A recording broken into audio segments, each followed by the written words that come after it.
আমি কি তোমায় খুব বিরক্ত করছি বলে দিতে পারো তা আমায়? হয়তো আমার কোনো প্রয়োজন নেই, কেন লেগে থাকি একটা কোনায়? আমি কি তোমায় খুব বিরক্ত করছি বলে দিতে পারো তা আমায়? হয়তো আমার কোনো প্রয়োজন নেই, কেন লেগে থাকি একটা কোনায়?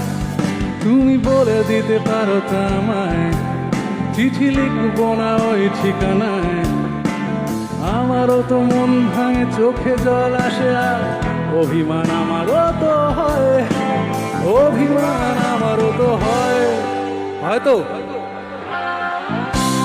যদি ওই মুঠো ভরা শিউলি ফুল, যদি ওই খুলে রাখা কানের দুল, লক্ষ্মীটি একবার ঘাড়ে নেড়ে সম্মতি দাও আমি যাই ছেড়ে।